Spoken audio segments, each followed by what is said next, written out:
3 days into the 11th month of the year, you found CNN Student News. I'm Carl Azus at the CNN Center. First up, U.S. President Barack Obama wants changes made to America's criminal justice system. Yesterday, he announced new government actions intended to help rehabilitate U.S. prisoners and help them get their lives back on track after their time is served. His announcement came as the U.S. government wrapped up its early release of 6,000 federal prisoners. It was the largest release of its kind in American history. The president's also calling on Congress to change prison sentencing laws for people who've committed nonviolent drug crimes. It's part of an effort to decrease the U.S. prison population. His actions come at a time when the use of certain drugs, especially heroin, has increased in recent years. And some officials, like the head of New York City's police department, say the government needs to be cautious about the people it releases from prison. He says many inmates go to jail with negotiated charges, meaning some might have committed violent crimes. They're just not specifically serving time for them. The U.S. Geological Survey says the first earthquake that hit just before 9 p.m. was magnitude 3.2. The second, 2.5 hours later, was stronger, magnitude 4.1. The third, 20 minutes after that, 4.0. This wouldn't have been breaking news in San Francisco, maybe, but this series of quakes was felt in Phoenix, Arizona, pretty far removed from the West Coast's major fault lines. There wasn't any major damage. Quakes of these magnitudes are felt, pictures may sway, plates may fall, but they're not usually very destructive. Still, local residents were shaken up. U.S. scientists are finding there's potential for these well beyond Phoenix. You may think that people living on the West Coast are the only ones at risk of an earthquake, but that's far from the truth. In fact, the USGS just released new research that states nearly half of all Americans are at risk from damaging shaking due to earthquakes. One reason is that population has grown significantly in some of these areas more prone to earthquakes. But also scientists have improved their capabilities of estimating where these danger zones are. So which states have the strongest shaking potential? California, Washington, Utah, Tennessee, Oregon, South Carolina, Nevada, Arkansas, Missouri, Illinois. You may be surprised at how many East Coast states are on the list. Well, scientists learned a lot from the Virginia earthquake in 2011. They say that a stronger earthquake is possible, specifically stating Charleston, South Carolina is at risk. New York City, you had a little good news. The threat is down from slower shaking, which causes more damage to taller buildings, versus fast shaking, which does more damage to shorter structures. Even with this new information, there's still a threat. California has always been known for their risk of earthquakes, and that hasn't changed. In fact, the risk has actually gone up for Southern California as well as the Bay Area. And then there's the Pacific Northwest. The Cascadia subduction zone has the potential to produce an earthquake with a magnitude up to 9.3. This was discovered by studying the 2011 earthquake in Japan and the 2014 earthquake in Chile. Both occurred along subduction zones similar to the Northwest Zone. Whether you live right along a fault or not, you may still be at risk of feeling the shaking from an earthquake.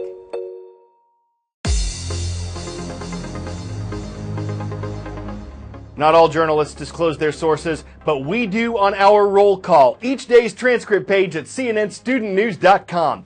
Essex Middle School knows about this. Great to see the Eagles today from Essex, Vermont. How about Fairfield Area High School? It's always nighttime, y'all, in Fairfield, Pennsylvania. And from the capital of Turkey, that's Ankara, we heard from Guchaj High School yesterday. Thank you for watching. In northwestern Iraq, a battle is looming. There's a town there called Sinjar. It's not far from the Iraqi border with Syria. And in August of last year, Sinjar was overrun by the ISIS terrorist group. It's an important strategic location because it sits between Mosul, an ISIS-controlled city in Iraq, and Raqqa, an ISIS-controlled city in Syria. But Kurdish Peshmerga forces, who've been battling ISIS in a number of places in the Middle East, are getting ready to take Sinjar back. And they've enlisted the help of about 5,000 Yazidis. They're a religious minority group that's been an ongoing target for ISIS. ISIS view one religious group in particular as infidels. They have a great deal of hatred for a religious group called the Yazidis. ISIS has worked deliberately to enslave, capture, and to kill members of the Yazidi religious faith.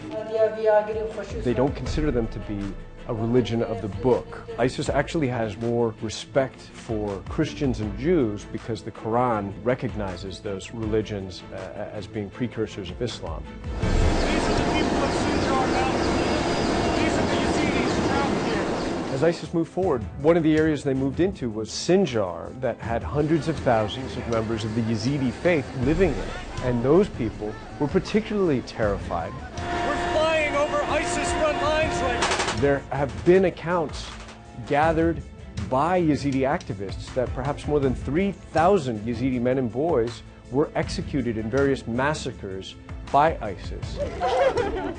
ISIS also took thousands of people hostage, and many of these people are women and girls. According to Yazidi activists that I've talked to, many of the children were forced to attend Islamic schools and begin Muslim prayers 5 times a day.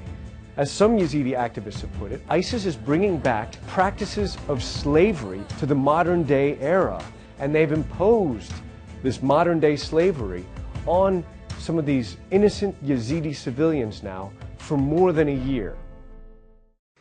Here's what investigators know about Kogalamavia Flight 9268 that crashed in part of Egypt's Sinai Peninsula Saturday.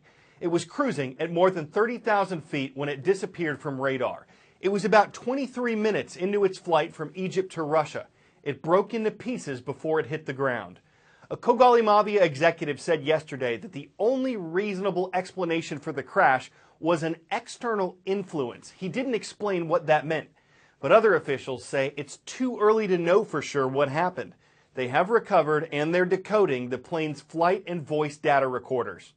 Following a plane crash, the search for survivors always comes first. But just as important is the search for answers, the why and the how. Often those answers are found in the black box. Since the 60s, all commercial airplanes have been required to have one on board.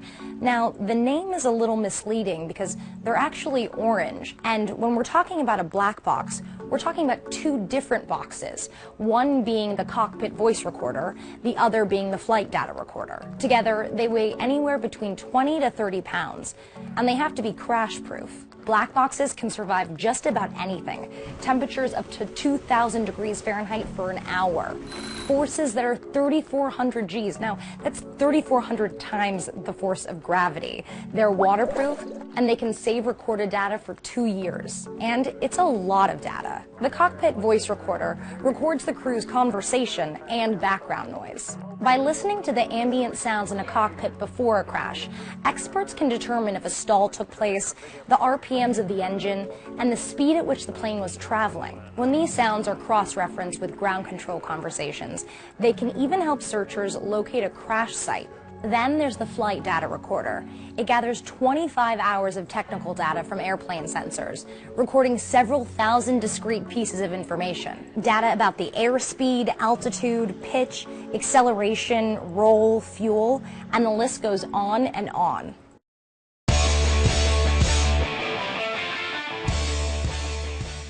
If you're scared of lightning, this'll make you jump. A National Weather Service technician was recording a recent storm. He was indoors, where we should be during a thunderstorm, but this was a little close. Yeah, told you, a lightning bolt nailed a weather radar tower, and it did some damage at a time when storms were contributing to flash flooding in Brownsville, Texas. Fortunately, the technician was okay, though he probably considered lighting out of the area. The enlightening lightning video is not to be taken lightly. It sheds light on an illuminating subject, brightening our concept of nature's light show and electrifying our coverage of current events. I'm Carl Azus, and CNN Student News is Lights Out.